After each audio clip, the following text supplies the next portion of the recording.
Il doit te mettre en grand. Ben oui. Bonsoir à toutes et à tous. On se retrouve grâce à Midresh Yehuda Manitou. On écoute Georges Spira et on continue à développer le thème des Maranes. Et tu veux nous parler de la diaspora des Maranes. Je te laisse la parole. Merci Johan, bonsoir à tout le monde. Alors voilà, je n'ai pas de carnet de famille ce soir, donc on va tout de suite rentrer dans le vif du sujet.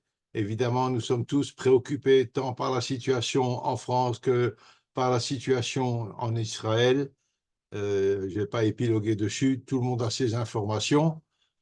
Et Paula vient de nous dire ce qui lui est arrivé, c'est profondément choquant. C'est la situation qui a prévalu dans l'avant-guerre.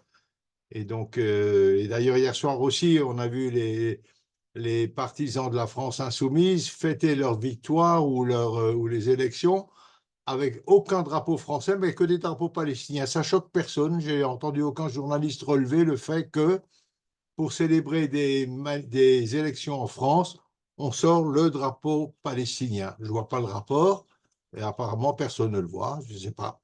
Mais c'est très très choquant ce qui se passe, et c'est grave, c'est surtout grave. Et ça met nos frères de France dans une situation de choix politique complexe, difficile. Pour nous ici, le choix de notre député, c'est quand même un peu plus simple. On sait qui on veut, on sait qui nous défend, voilà, et chacun choisira. Ce qu'il faut surtout, par contre, c'est vraiment un appel que je lance à tout le monde, il faut absolument voter. Parce qu'il n'y a pas qu'Israël. Il y a la Turquie, il y a l'Italie, il y a Malte, il y a pas mal de petites choses autour qui votent pour le député des Français de l'étranger qui représente Israël. Donc il faut vraiment aller voter pour que votre choix retrouve beaucoup de voix. Bien. Alors, on va faire un petit résumé quand même. On a commencé la dernière fois l'histoire de la diaspora marane, et vraiment, c'est une histoire, vous allez voir, qui est intéressante et qui est riche. Le Portugal et surtout l'Espagne d'abord auraient bien voulu ficher à la porte ces crypto-juifs qui sont franchement, enfin, ces maranes, ces nouveaux chrétiens qui ne sont pas très catholiques, c'est le cas de le dire.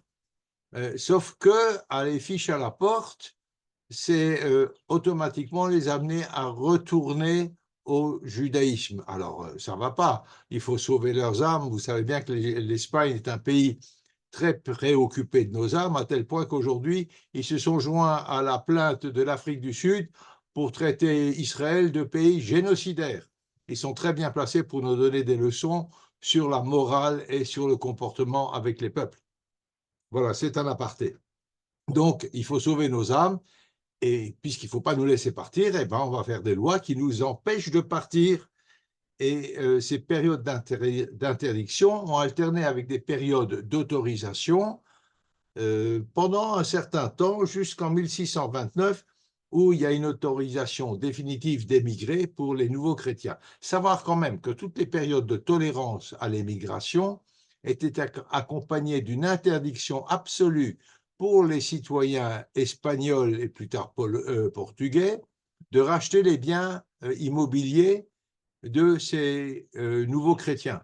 En d'autres termes, partir signifiait perdre, en tout cas, toute sa fortune immobilière, ce qui a pu retenir l'un, plus d'un, parce que c'était difficile, voilà, tout simplement. Voilà.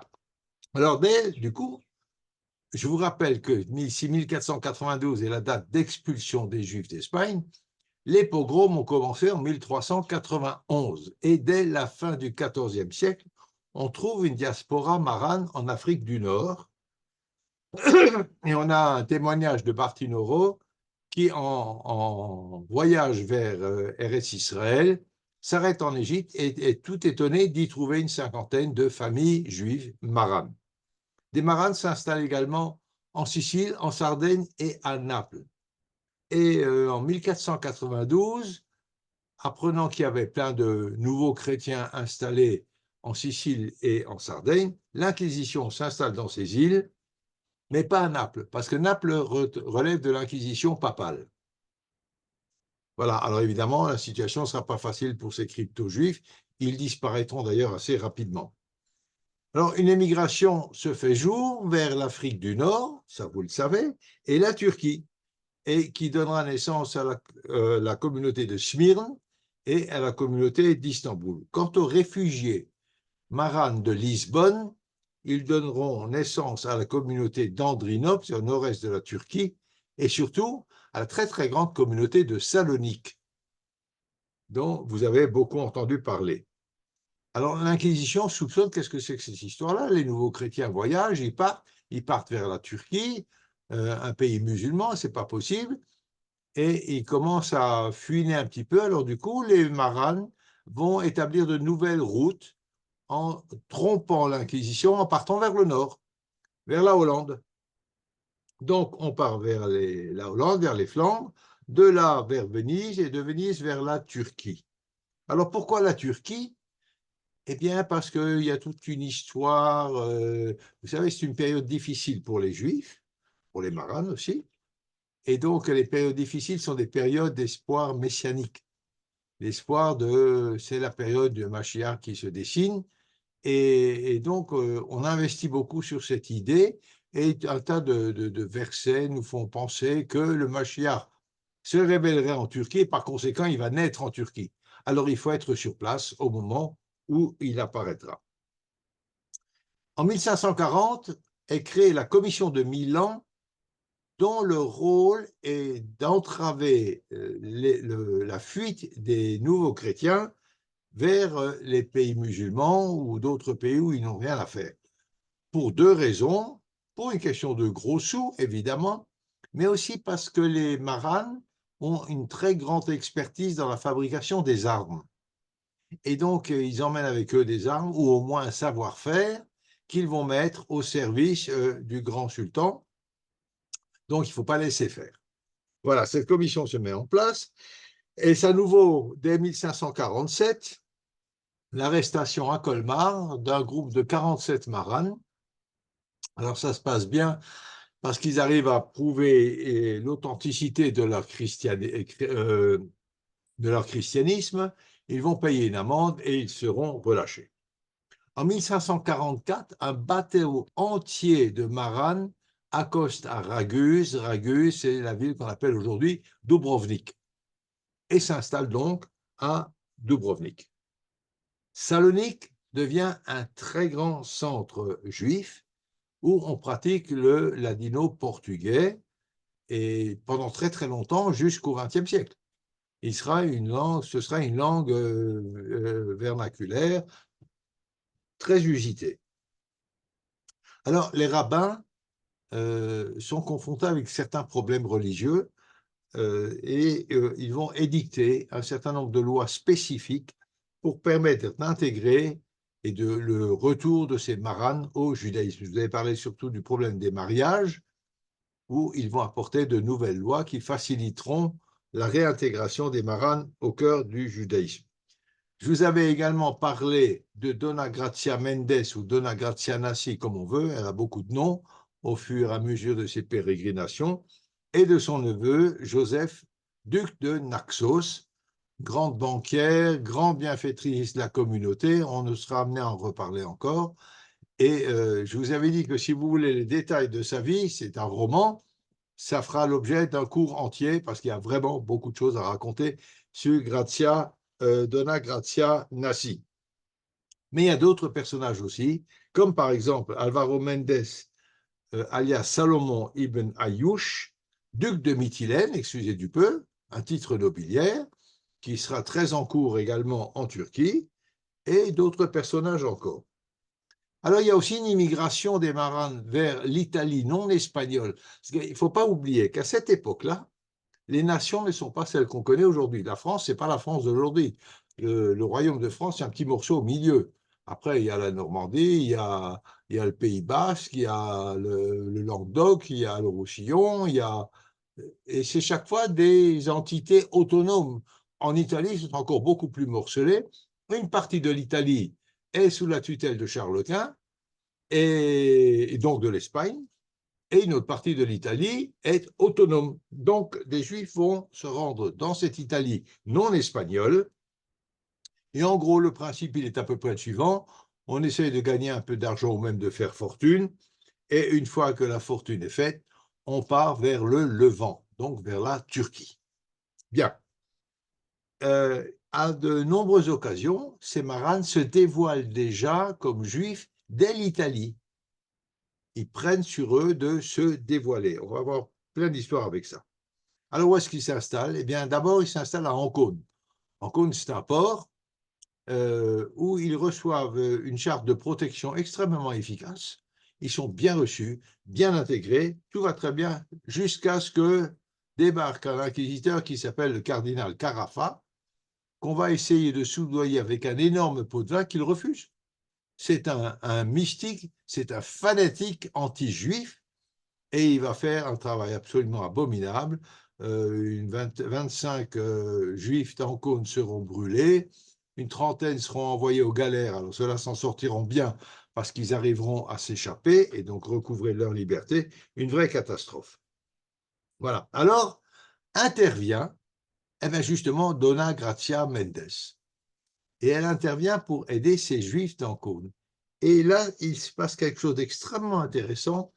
C'est la première fois dans toute l'histoire de la diaspora. La diaspora commence avec l'installation des Juifs en Babylonie à la destruction du premier temple. Premier temple, donc au VIe siècle avant l'ère chrétienne. Et il y a eu beaucoup d'exactions contre les Juifs. Ils ont dû essayer de se défendre, mais prendre une initiative contre quelqu'un, c'est la première fois que ça arrive. Et qu'est-ce qu'elle fait? Pour mettre Carafa à genoux, elle organise le boycott du port d'Ancône. Plus aucun bateau ne pourra partir vers la Turquie, et c'est toute la source de profit de la ville. Voilà ce qu'elle organise. Sauf que les Juifs d'Ancône lui disent ah, il ne faut pas faire ça, il ne faut pas faire ça. D'abord, on va perdre notre gagne-pain, mais surtout, ils ont peur des représailles. Donc finalement, ce boycott ne se mettra pas en place, mais les Juifs d'Ancône vont quand même quitter et seront accueillis par le duc d'Urbino, qui ouvre ses portes et aux Juifs d'Ancône. Sauf que ils n'arrivent pas, ils ne viennent pas, ils restent à Ancône. Alors d'Urbino, qui était plutôt très favorable aux Juifs, les quelques Juifs qui sont dans son duché, il les expulse et ils seront accueillis par le duc d'Este à Ferrare. Alors le duc d'Este à Ferrare va faire une charte extrêmement favorable aux Juifs. Ils auront beaucoup d'avantages. Finalement, les Juifs d'Ancône finiront par partir et iront pour l'essentiel également à Ferrare. En parallèle, alors pourquoi est-ce qu'ils partent? Parce qu'il y a des plaintes de chrétiens qui arrivent sur les bureaux de l'Inquisition portugaise, comme quoi des gens qu'on a connus comme de bons chrétiens au Portugal, aujourd'hui sont juifs en Italie. Mais l'Inquisition ne peut rien faire dans ces territoires qui ne relèvent pas de l'autorité soit espagnole et encore moins portugaise. Mais il a une liste de crypto-juifs revenus au judaïsme qui va être envoyée au pape. Pape qui n'est pas un violent, hein, qui n'est pas un anti-juif farouche, mais il ne peut pas ignorer, on lui envoie une longue liste de crypto-juifs revenus au judaïsme. Donc le duc de Ferrare est obligé d'agir. Des judaïsants sont arrêtés, quelques-uns, pas très méchants, ils sont condamnés à 1 an de prison. C'est pas terrible, mais il y en a quand même 3 qui sont envoyés à Rome pour des fautes plus graves, et eux seront brûlés. Voilà, total, quand même, la communauté juive de Ferrare va finir par fermer ses portes, elle sera détruite. Alors il faut partir ailleurs. On a là un exemple absolument hallucinant du juif errant. Sur une période extrêmement courte, ils vont d'une ville à l'autre au fur et à mesure des mouvements antisémites qui les frappent. Et Ferrare détruite, on part vers Venise. Ah, Venise, ça c'est un gros morceau. À Venise, il y a déjà une communauté marane depuis 1497, mais ils avaient été expulsés. Et puis ils reviennent assez nombreux avec l'Inquisition au Portugal qui s'installe en 1530. Donc là, on voit arriver un groupe important de maranes à Venise. En général, pas toujours. La majorité d'entre eux, en tout cas, s'installent au ghetto. Le ghetto de Venise a été ouvert en 1516 et fermé par Napoléon, d'ailleurs, en 1797, donc 3 siècles. Voilà, beaucoup d'entre vous connaissent le ghetto de Venise.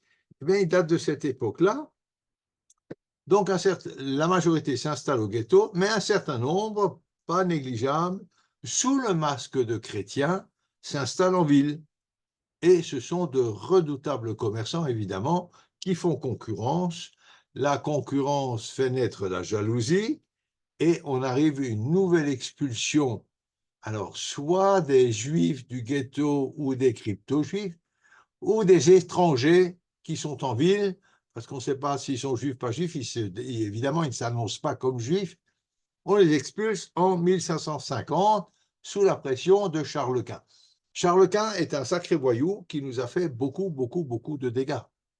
Vous le savez, c'était un mystique chrétien, l'empereur, mais un type dangereux pour la communauté juive. Alors bon, les juifs, ils sont terribles, on les fiche à la porte, ils rentrent par la fenêtre.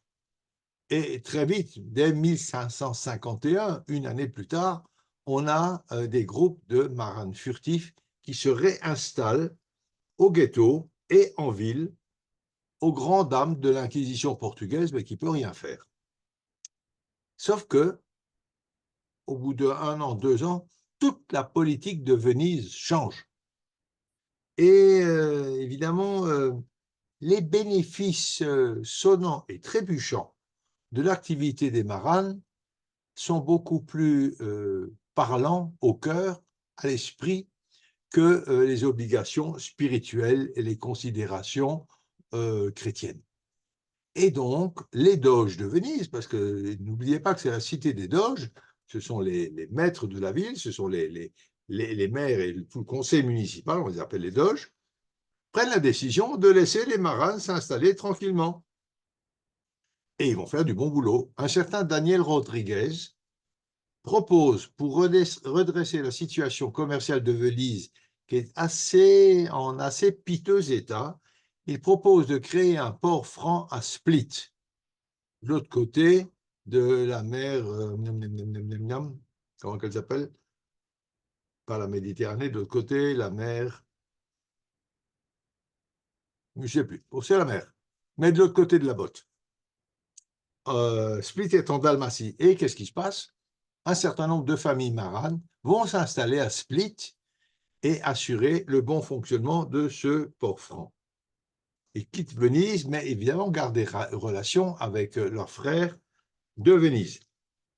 En parallèle, des Juifs d'Espagne et du Portugal sont autorisés à habiter Venise, écoutez bien, comme ça a changé en 2 ans, sans enquête préalable, toujours pour des raisons économiques, évidemment, et avec une presque totale protection. Alors, il y aura quelques interventions inoffensives du Saint-Office de Venise, donc de l'Inquisition de Venise. Par contre, les doges vont s'appuyer sur la tchouva, on ne peut pas dire ça autrement, d'un théologien chrétien qui s'appelle, vénitien, qui s'appelle Fra Paolo Sarpi.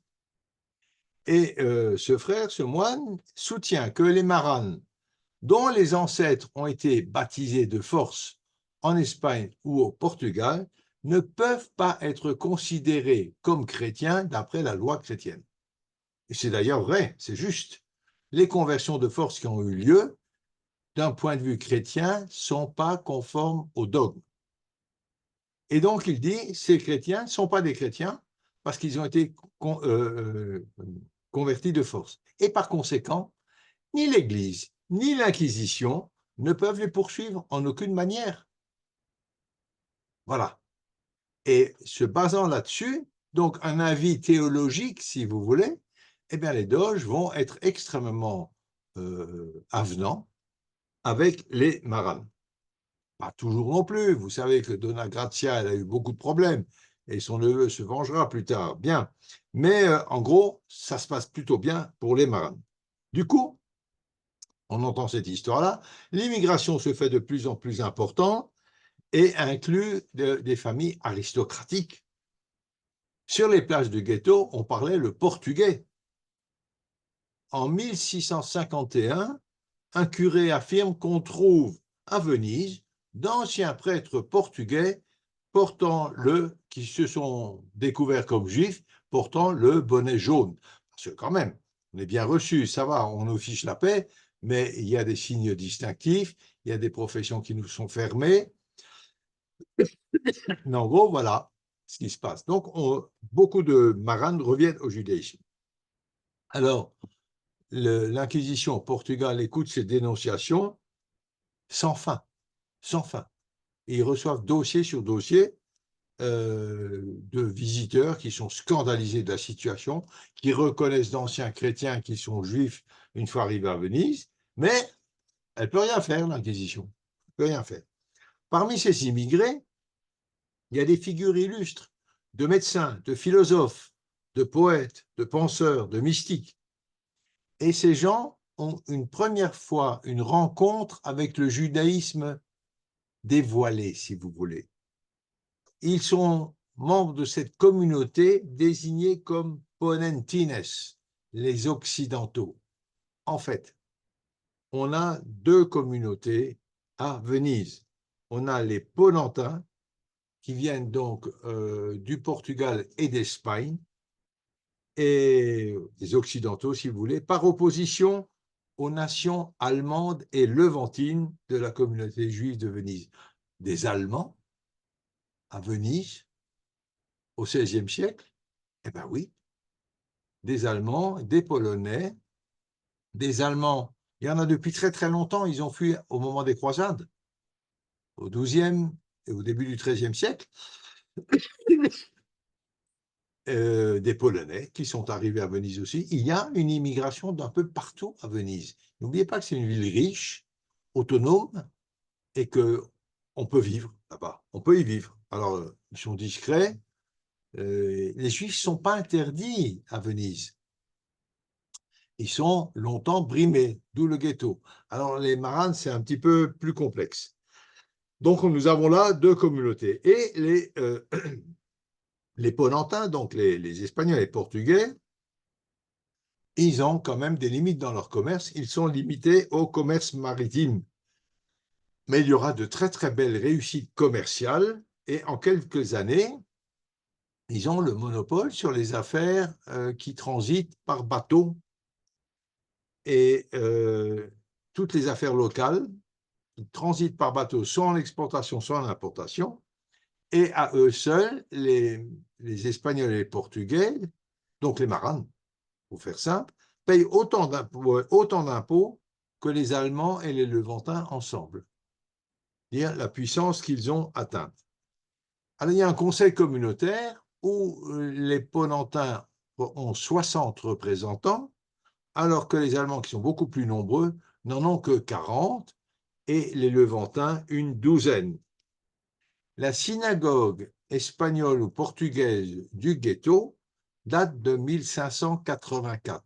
Donc, très tôt, on leur a permis la construction d'une synagogue. N'oubliez pas, c'est une histoire, la vie de ces gens, elle est compliquée. J'y reviens tout à l'heure, je vais terminer ça. J'y reviens tout à l'heure. La synagogue de 1584, qu'on peut encore voir aujourd'hui, évidemment, est la plus grande et la plus luxueuse du ghetto. Et le ghetto lui-même, je vous rappelle, date de 1516. Dans cette synagogue, les sermons sont faits en portugais et sur les pierres tombales qu'on trouve sur l'île de Lido, qui est à côté de Venise, ça fait partie de la Venise insulaire, sont gravées les armoiries des Hidalgo, vous pouvez les voir aujourd'hui encore, sur les pierres tombales et de plus en plus d'inscriptions en portugais ou en espagnol. Beaucoup de questions sont soulevées auprès des rabbins pour l'intégration de ces demi-convertis et de cette façon vont se former les premières communautés permanentes d'exilés maranes et qui ont véritablement une hégémonie sur le monde marane. Il s'agit bien d'abord de Ferrare et surtout maintenant de Venise. Il y en aura une troisième, c'est Livourne. On en parlera tout à l'heure. Alors, ils ont des imprimeries qui vont sortir une nouvelle littérature en espagnol. Venise est aussi un centre spirituel et intellectuel pour toutes les communautés naissantes. C'est la mer Adriatique, là, que tu cherchais. La mer? Adriatique. Voilà, j'ai la réponse. C'est la mer Adriatique pour Split. Un trou de mémoire. Alors, il faut se rendre compte que les Maranes, c'est très compliqué. Ces gens sont schizophrènes. D'un côté, ils sont chrétiens, apparemment, et puis d'un autre côté, ils sont juifs à l'intérieur, et ceci à des degrés, des niveaux différents. On est plus juif et moins chrétien, on est moitié-moitié, on est plus chrétien et moins juif, et pourtant on a toujours un sentiment d'appartenance. Leur vie est compliquée. Nous allons voir beaucoup d'exemples. Et leur comportement sera conséquence de cette complication. Voilà. Et leur comportement politique aussi sera fonction des orientations politiques du moment dans les différents pays. Alors, je reviens à mes marranes qui fuient le Portugal et ils ne vont pas tous forcément directement à Venise. Sur la route, dans les villes les plus accueillantes, ils se déclarent très souvent juifs. Et par exemple, à Florence, en 1630, éclate un scandale.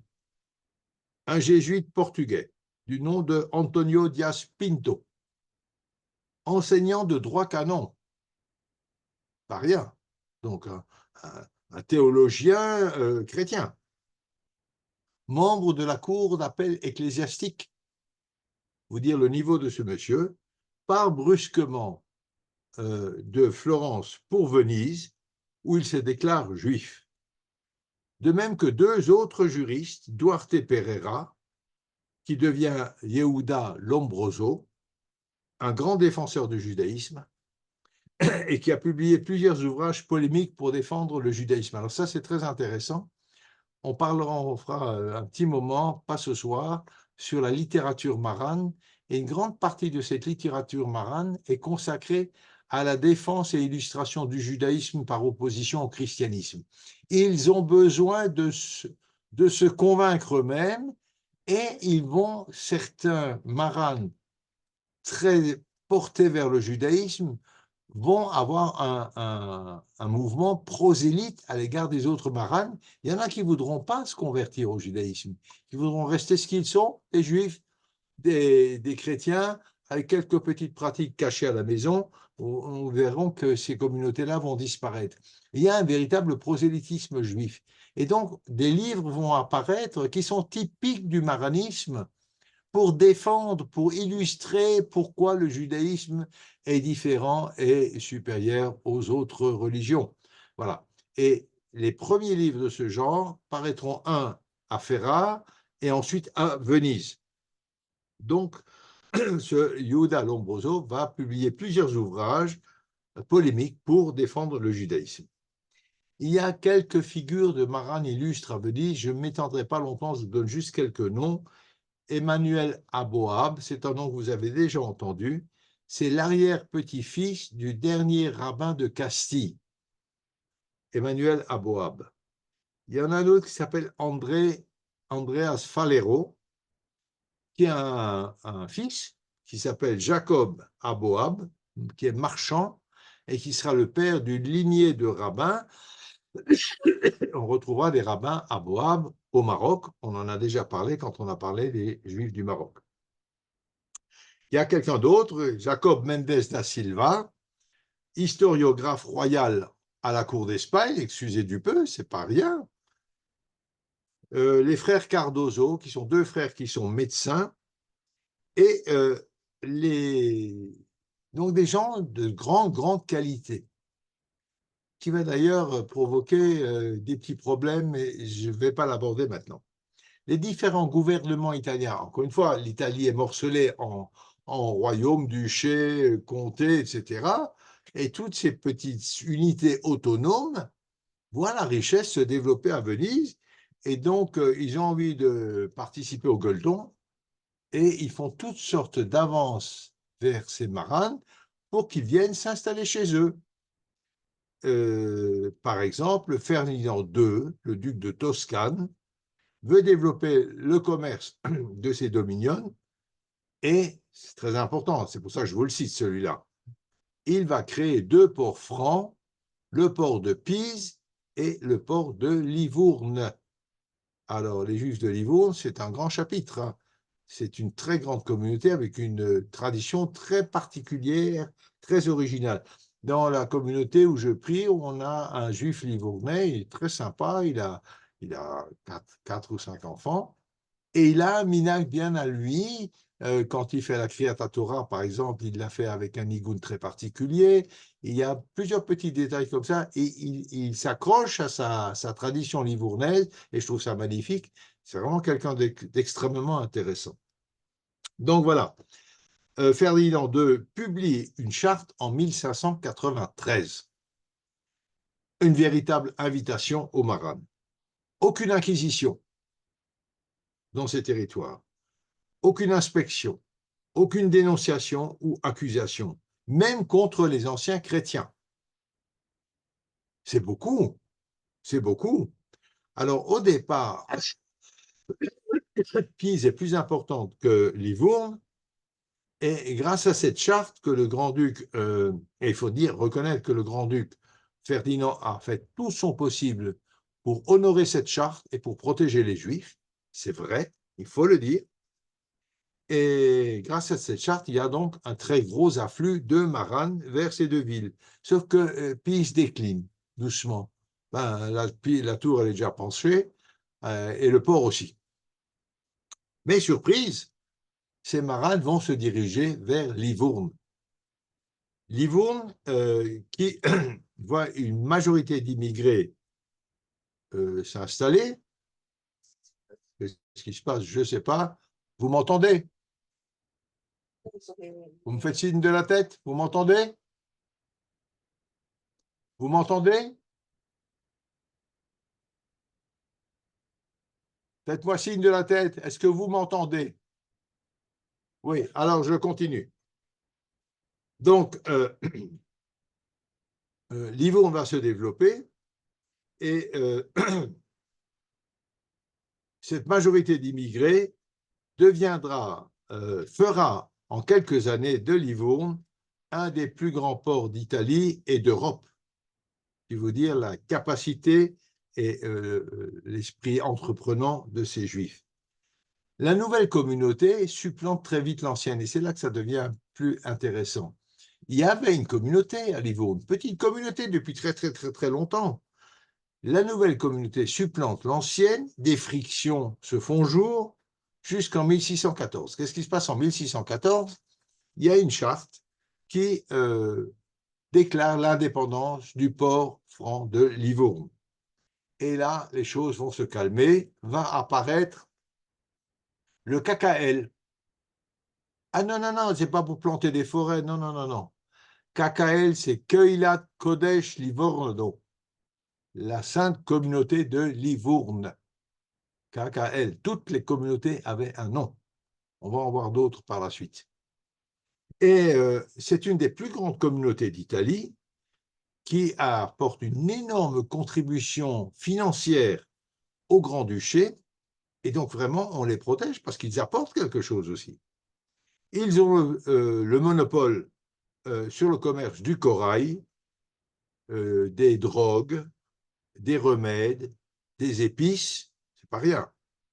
Mais pas que ça, leurs navires vont naviguer dans tous les ports de Méditerranée. N'oubliez pas que ces gens ont de la famille, des relations, encore maranes évidemment, au Portugal, ou même en Espagne, et en Afrique du Nord, Maroc, Tunisie. Voilà. Et donc, ils sont très entreprenants. On crée des manufactures de savon. Ils font venir des métiers à tisser pour tisser de la soie et de la laine. C'est extrêmement vaste comme domaine. Et ils vont même créer une compagnie d'assurance maritime qui va contrôler tout ce trafic, qui va l'assurer, mais qui va aussi le contrôler, évidemment. Ils versent, ils sont intelligents, ils sont bien reçus, ils sont protégés. on les laisse travailler, ils rendent là, ils rendent. D'abord, ils payent leurs impôts, et en plus, ils font des dons extrêmement importants aux gouvernants. Ils ont construit un hôpital militaire. Ils organisent régulièrement pour la population de Livourne des fêtes, des danses, des chants dans la rue à l'occasion de visites royales. Donc, ils se font bien voir. On a vu un peu ça déjà en Égypte, à Alexandrie, il y a très, très, très, très longtemps. Hein. Il y a très longtemps. Ça se passe au 3e, 4e siècle avant l'ère chrétienne. Donc, c'est une vieille histoire. Donc, voilà. Et on trouve à Livourne, au 18e siècle, 16 familles qui ont leur propre carrosse. Pour ça, c'est intéressant, parce que dans pratiquement toute l'Italie, il est interdit aux Juifs de posséder un attelage. L'attelage, c'est un signe de puissance et de force. Eh bien, à Livourne, 16 familles ont leur propre carrosse. En 1593, Livourne est un petit port de pêcheurs. 2 siècles plus tard, 1793, il y a 7000 Juifs à Livourne. Et pour l'époque, c'est beaucoup, beaucoup de monde. Beaucoup de monde. Et à l'inverse de Venise, cette communauté marane ne s'est pas mêlée à la communauté juive préexistante. Ça, c'est un peu le problème. On l'approfondira encore. Ils créent leur propre structure. Il n'y a pas de ghetto. En raison de la charte de 1593, les Juifs ne sont pas tenus d'habiter dans un ghetto, ils habitent là où ils le souhaitent. Donc, pas de ghetto. Ils conservent l'espagnol pour les relations communautaires et le portugais pour le commerce et pour le langage quotidien de tous les jours. Ils ont une vie culturelle indépendante, une littérature et des institutions qui leur sont propres. Il y a eu une seule fois une alerte à Livourne, une seule. En 1730, l'Inquisition locale, parce qu'il y a une inquisition quand même, arrête un juif accusé d'apostasie. Panique à bord, le gouverneur fonce chez l'inquisiteur et dit « pas touche ». Et dans l'heure, ce juif est libéré. C'est la seule alerte qu'il y a eu en 2 siècles et demi à Livourne, jusqu'à la période contemporaine. C'est quand même remarquable. Remarquable. Voilà. Alors, après cela, la charte de 1593 ne sera jamais remise en cause. Et voilà. Et cette communauté de Livourne est dirigée par les Espagnols et les Portugais. Et en 1715, on accorde enfin quelques voix aux Allemands et aux Levantins qui étaient là bien avant les Maranes à Livourne. Pour autant, il demeure une minorité ethnique, évidemment économique et sociale également. Les Maranes imposent leur culture aux Levantins et même aux Polonais. Plus que ça, il faut une autorisation du Conseil communautaire pour s'installer à Livourne. Pas une autorisation du grand-duc de Livourne, non, la communauté qui refuse l'installation de certaines personnes qui ne leur conviennent pas pour X raisons. Et voilà le spectacle de Livourne, des familles autochtones, d'anciennes familles, très anciennes, on parle de 2-3 siècles, sont initiées aux coutumes et à la langue des nouveaux immigrés, à tel point que les Juifs allemands mettront des inscriptions en espagnol sur les pierres tombales. Il y a une espèce de totalitarisme des communautés maranes contre les autres communautés. On verra ça beaucoup plus tard, où par exemple, quand les Juifs seront autorisés à s'installer à Paris, les Juifs bordelais, qui sont donc des descendants de Maranes, s'opposeront à ce que les Juifs d'Alsace puissent s'installer à Paris. Ce sont des pouilleux, ils n'ont rien à faire à Paris. Et il y a eu une terrible bagarre entre les Juifs de Bordeaux et les Juifs d'Alsace. Et je vous raconterai d'autres histoires encore comme ça. Ce n'est pas toujours élégant, ne vous trompez pas. Il y a des explications aussi à ça. mais j'y reviendrai. Alors, l'organisation de cette communauté de Livourne, elle est pratiquement autonome. Elle a un conseil de 70 membres qui sont désignés par le grand-duc et c'est une fonction héréditaire.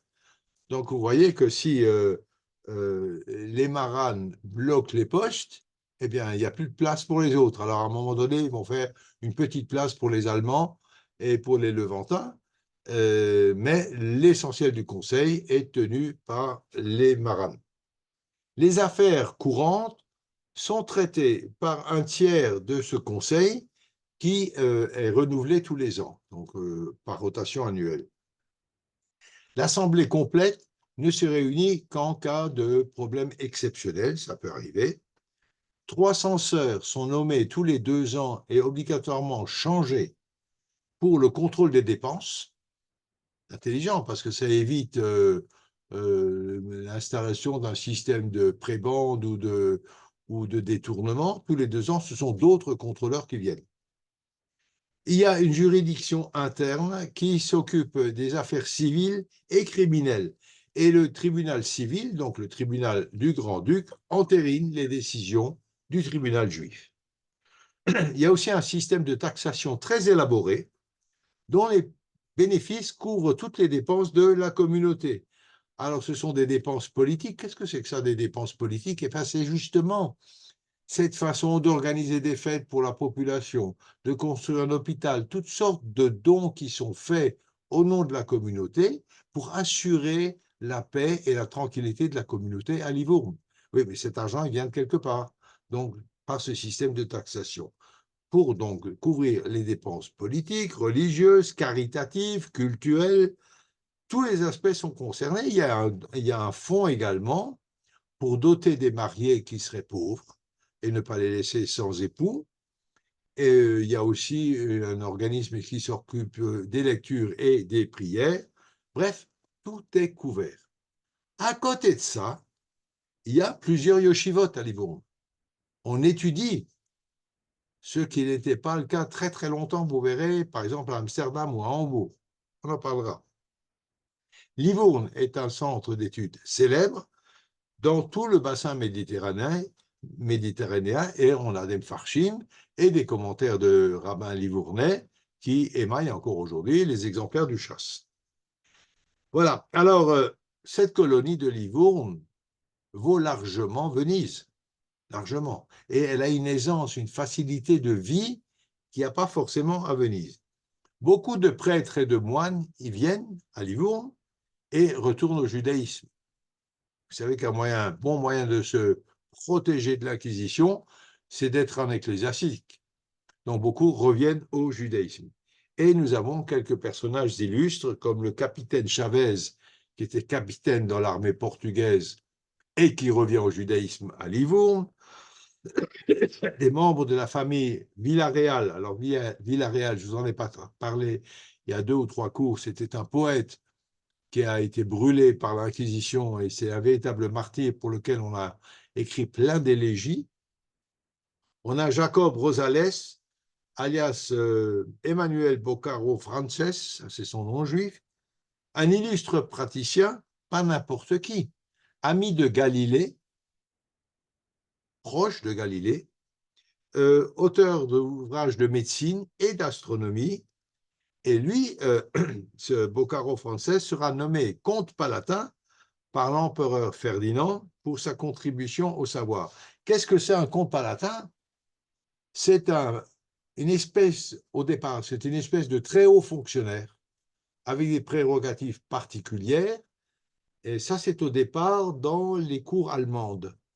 Et ce titre a évolué en toujours des fonctionnaires de très très haut niveau, mais avec aussi une parcelle de noblesse.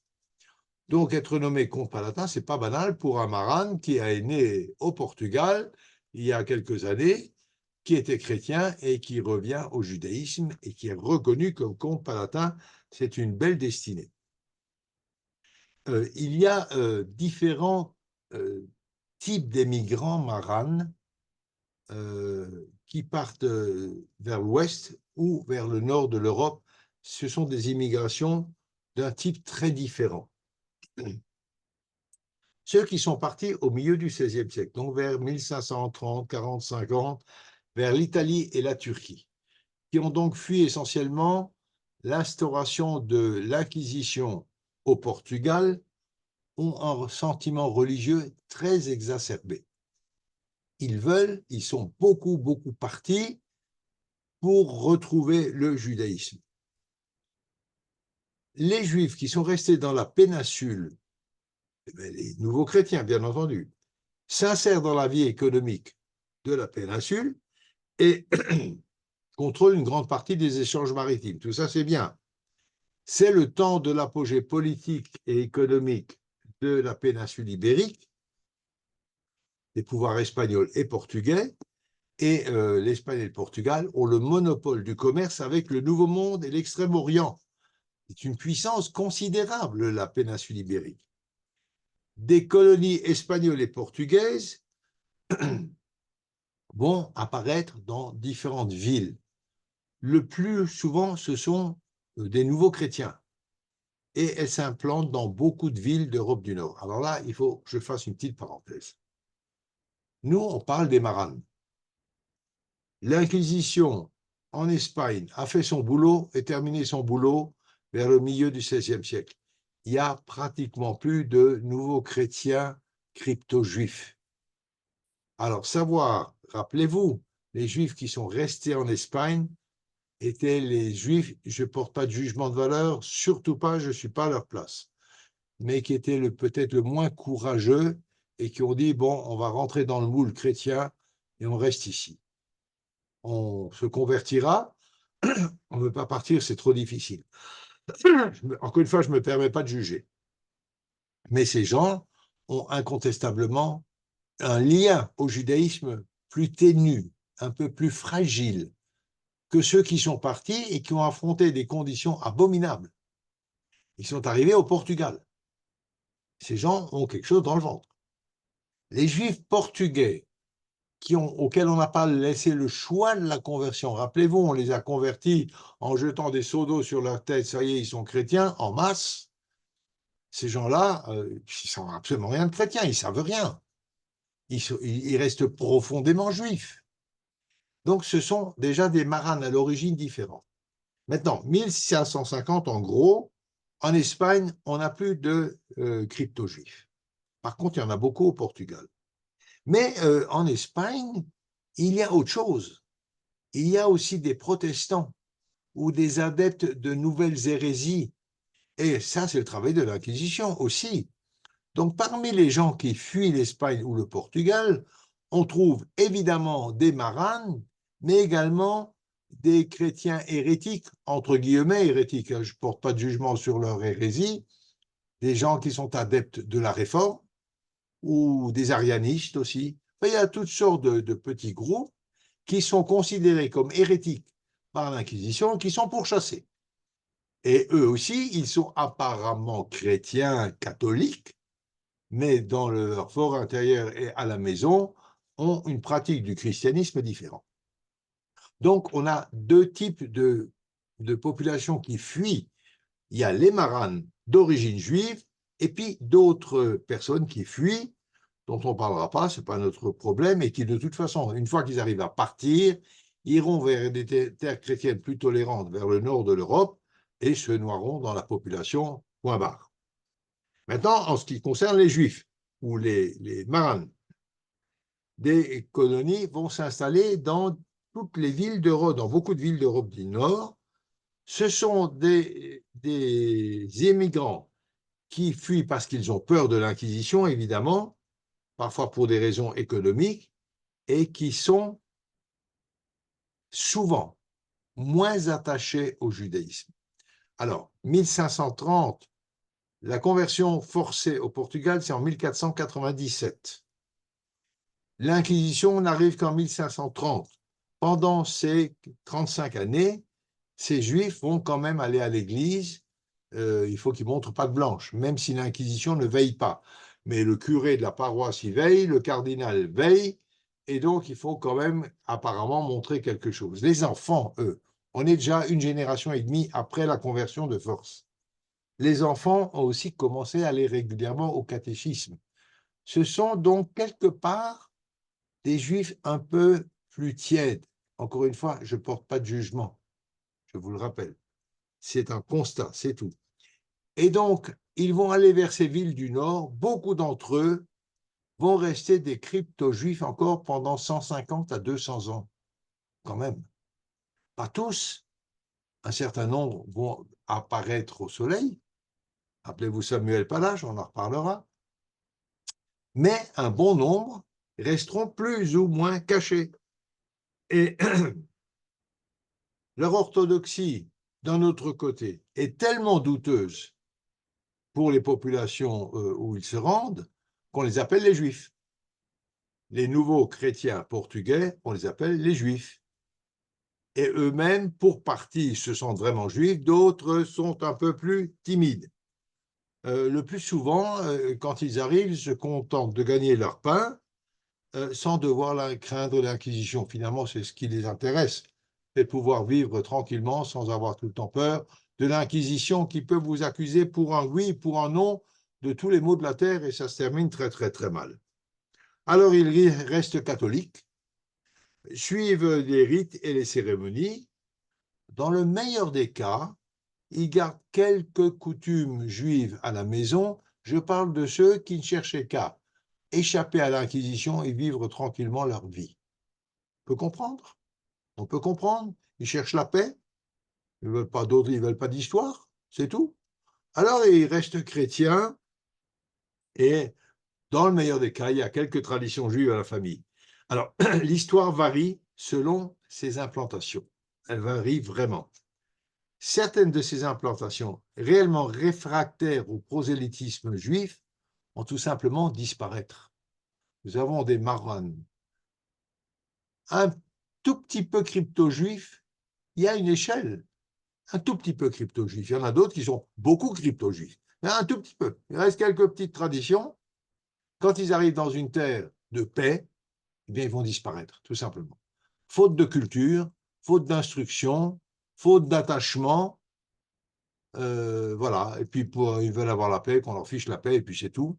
Mais ces gens-là vont totalement disparaître, se noyer dans la population environnante. D'autres ont mené une double existence, une double vie. Vous vous rendez, je ne sais pas si vous vous rendez compte ce que ça veut dire. Moi-même, j'ai du mal à être chrétien dehors, juif à la maison. C'est vraiment compliqué. Ils mènent cette double existence pendant quelques générations, je vous ai dit tout à l'heure d'ailleurs, et reviennent finalement ouvertement au judaïsme sans conséquences fâcheuses. Mais il faut du temps. Il faut du temps. Nous sommes là dans les pays du Nord. Je développerai. C'est juste pour vous donner les grandes lignes.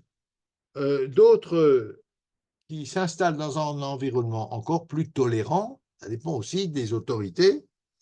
En général, ce sont les pays protestants, assez curieux, mais c'est un fait, reviendront tout de suite au judaïsme, immédiatement. Ce sera notamment le cas pour la majorité des juifs d'Amsterdam, pas tous. Certains resteront assez longtemps crypto-juifs encore. Mais enfin, beaucoup reviennent de suite au judaïsme et ils organisent des communautés juives sans période d'adaptation, sans période intérimaire. Directement, brutalement, ils passent du christianisme officiel au judaïsme. Alors, ces communautés, évidemment, attirent surtout les maranes qui veulent retrouver leurs origines. Les autres qui ne veulent pas trop les retrouver, ben, ils vont dans d'autres communautés. Et une organisation très élaborée se met en place qui se charge de faire passer clandestinement les maranes du Portugal vers les régions du nord de l'Europe. Un moine qui s'appelle Martin Lopez, alias Martin de Santo Spirito, du Saint-Esprit, était un des spécialistes de ces passages clandestins de maranes vers les terres un peu plus tolérantes du nord.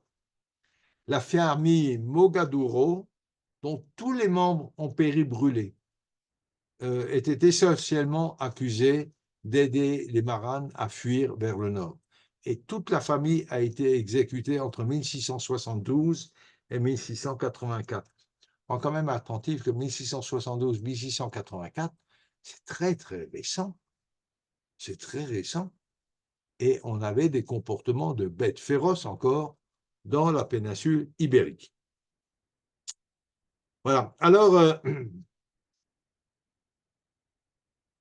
cette famille Mogaduro, qui a été entièrement exécutée, a été chargée essentiellement de faire passer les maranes vers la France. Alors, la France, c'est un cas particulier. Est-ce que vous avez encore un peu de patience ou pas? Vous me faites signe? Hein? T'as encore 5 minutes. Bon, je commence en tout cas. La France est un cas particulier parce que c'est un pays catholique qui avait aligné sa politique sur la politique de l'Espagne et du Portugal, ce qui a valu l'expulsion des Juifs de France en 1391. 94, pardon, 1391 des premiers pogroms en Espagne, 1394 expulsion définitive des Juifs de France. Il n'y a plus de Juifs en France, terminé. Bien. Donc, il n'y a pas de communauté d'accueil. Et on ramène des maranes ici, qu'est-ce que c'est que cette histoire-là? En contrepartie, l'Inquisition n'est pas très active en France. Les Juifs sont clairement déclarés interdits, mais les maranes, qui sont des chrétiens, sont les bienvenus. Vous allez voir, comme dans cette histoire des maranes, et les maranes, avec ce côté schizophrène d'être juifs à l'intérieur, chrétiens à l'extérieur, mais également les pouvoirs politiques sont d'une hypocrisie absolue. Ils savent très bien que les maranes sont des juifs. Ah non, non, non, non, non, non, non, vous êtes les bienvenus, parce qu'il y a des sous à gagner, évidemment, il y a des sous à gagner. On baigne dans l'hypocrisie pendant 3 siècles. C'est assez effarant, assez effarant. Alors, les maranes sont bien reçus. Ah, il y a une condition, il faut qu'ils restent catholiques. Hein. Pas question qu'ils affichent leur judaïsme. Mais ils ne sont pas surveillés. Et en 1474, très très tôt donc, Louis XI était un très bon roi. Hein. Vous connaissez ses dessins, c'est un homme intelligent, Gripsou, très catho, mais très intelligent. Et Louis XI accorde beaucoup de privilèges aux marchands étrangers de Bordeaux. Ah. Alors, beaucoup de maranes profitent de cette occasion, et encore plus après l'instauration de l'Inquisition au Portugal, et en 1550, Henri II leur donne des lettres patentes avec les mêmes droits que tous les marchands étrangers. Donc, ces Juifs qui ont fui le Portugal au milieu du XVIe siècle reçoivent les mêmes droits que les Juifs étrangers qui avaient des droits antérieurs à Bordeaux. Pourquoi je précise ça? Parce qu'on va avoir des petits problèmes. Voilà. Donc, quels sont ces droits? Droit de résidence, droit de naturalisation, droit de propriété et droit de commerce. Donc, tout leur est ouvert. Voilà.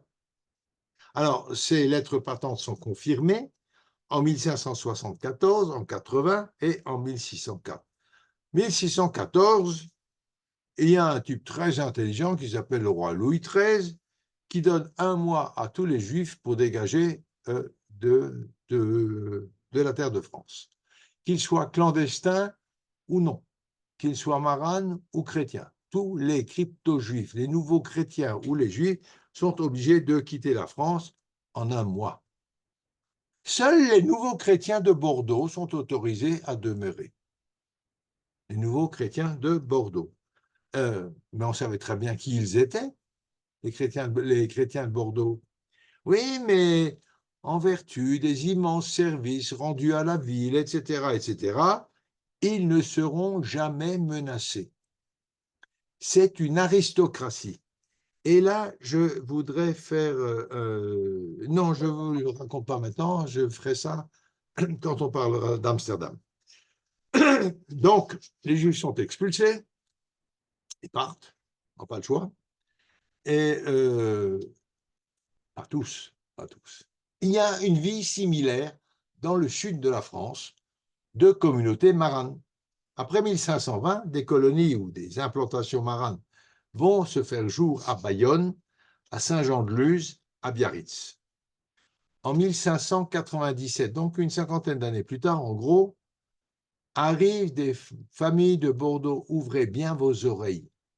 Arrivent des familles de Bordeaux expulsées par les autres juifs de Bordeaux parce que leur installation dans la ville date de moins de 100 ans. Et là, on touche du doigt quelque chose d'excessivement grave.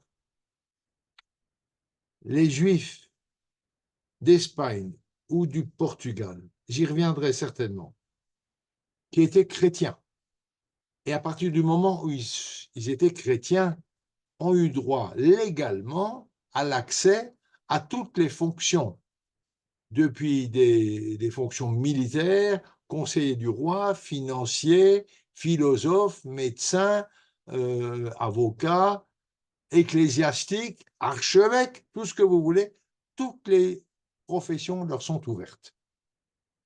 Et ces gens ont pris des habitudes plus ou moins nobiliaires. Certains ont été anoblis. On a des hidalgos, justement, des chevaliers, mais on a même des ducs, des comtes, juifs, marranes. Ils ont une éducation, incontestablement. Ils ont une éducation à la cour ou dans l'environnement social d'une Espagne et d'un Portugal qui était quand même, mis à part le problème des Juifs, d'un très haut niveau social. En phase 2, on a des Juifs qui vont venir d'Allemagne, qui vont venir de Pologne, de tout le reste du monde finalement, qui n'ont jamais eu le droit de faire autre chose que le commerce d'argent qui était interdit pour les chrétiens ou de faire un petit peu de brocante. Voilà. À un temps, ils avaient des terres, mais très très tôt, au IXe siècle déjà, ils n'avaient plus le droit d'avoir d'abord d'esclaves et ensuite d'ouvriers chrétiens. Et donc, ils étaient cantonnés dans des métiers extrêmement limités. Et même les problèmes d'argent, les grosses affaires d'argent leur ont rapidement échappé une fois que les banquiers lombards sont arrivés en France et en Hollande et en Allemagne, etc. Donc, il restait les petits prêts, le petit travail d'argent. Des gens très frustes, très peu cultivés, qui n'ont pas les manières de cour. En face, vous avez des juifs, crypto-juifs, qui ont des façons de gentlemen, de gentilshommes, de nobles, etc. Et qui prennent de haut tout ce qui n'est pas eux. Ça va poser d'énormes problèmes. Ce sera le cas à Livourne, on en a parlé un mot tout à l'heure. C'est le cas, par exemple, des anciens juifs de Bordeaux qui considèrent que ceux qui sont venus plus récemment ne sont pas de leur niveau social. Et ce sont les juifs de Bordeaux qui vont expulser des maranes du Portugal ou d'Espagne arrivés plus récemment. C'est quand même dramatique. C'est quand même dramatique si on y réfléchit. Ça, c'est une tâche. C'est une tâche dans leur histoire. Aussi difficile qu'elle ait été, c'est une véritable tâche. Et dans le même esprit, beaucoup plus tard, au XIXe siècle, ils s'opposeront à la réception des Juifs d'Alsace à Paris. Ça, c'est pour les Juifs de Bordeaux. Les Juifs d'Alsace, c'est les Pouilleux. Je ne dis pas ça parce que je suis alsacien. Ça n'a aucune espèce d'importance. Mais c'est la même attitude de mépris. Ce sont des nobles, ce sont des gens d'une autre caste. Ce sont les élites avec un Z devant. Voilà. Alors, je m'arrête là tout de suite. Ils sont expulsés, une partie d'entre eux sont expulsés de Bordeaux sous prétexte d'une immigration plus récente. Alors, ils vont créer une deuxième colonie. Certains partiront, d'autres resteront quand même à Bordeaux en créant une communauté séparée qui commencera au XVIIe siècle et qui finira par regrouper entre 800 et 1000 familles et qui veulent vivre dans les provinces frontalières de l'Espagne parce qu'il y a toujours des relations de commerce, etc.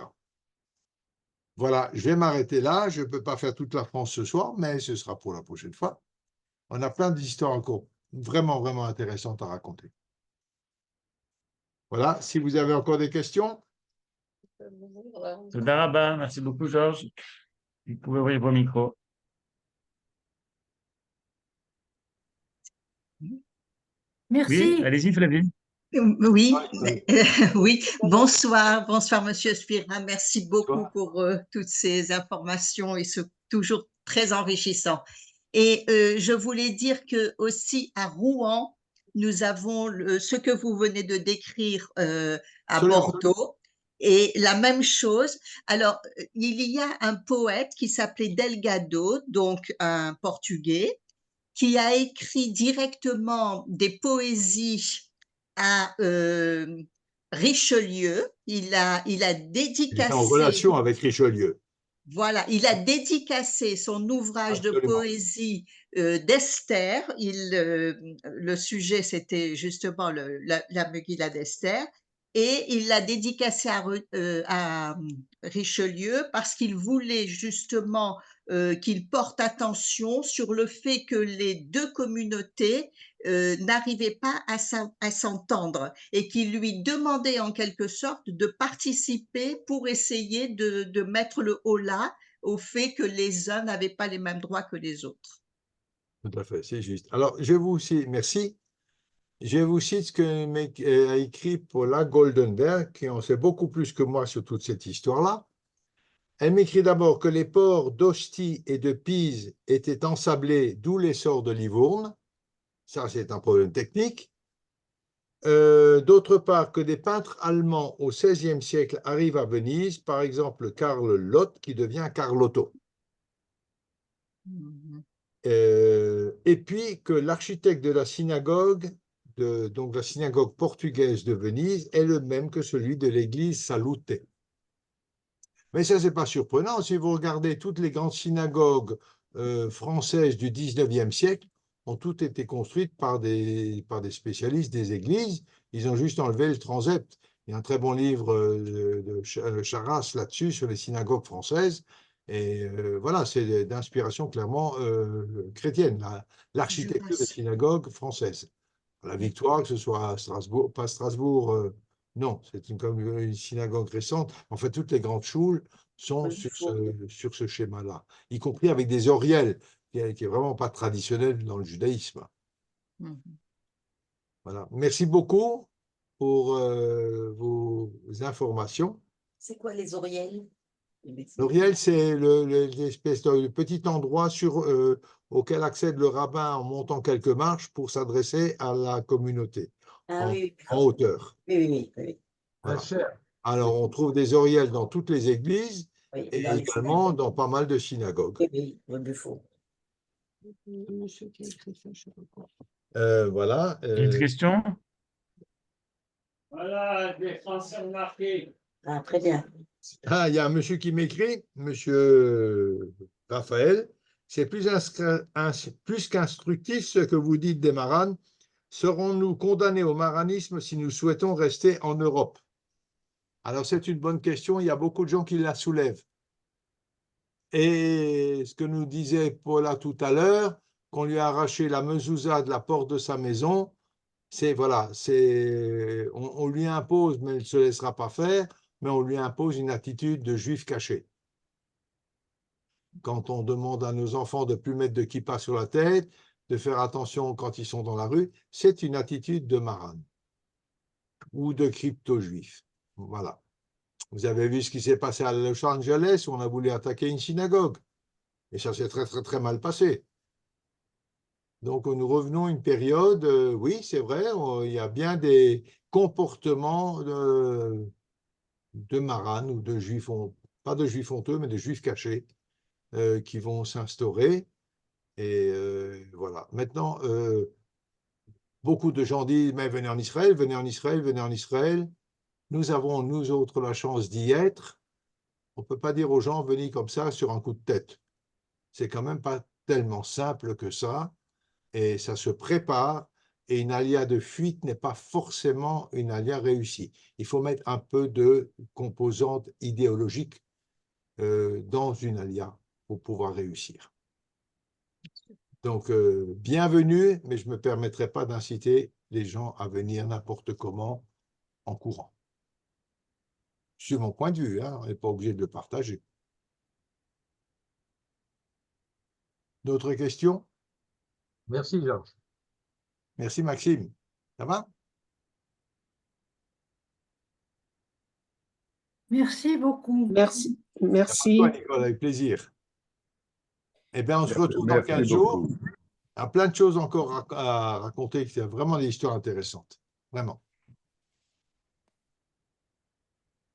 Alors, bonne semaine. Rak Besorot Tovot pour tout le monde, Amen. nos soldats, pour notre Amen. pays. Desh Tov.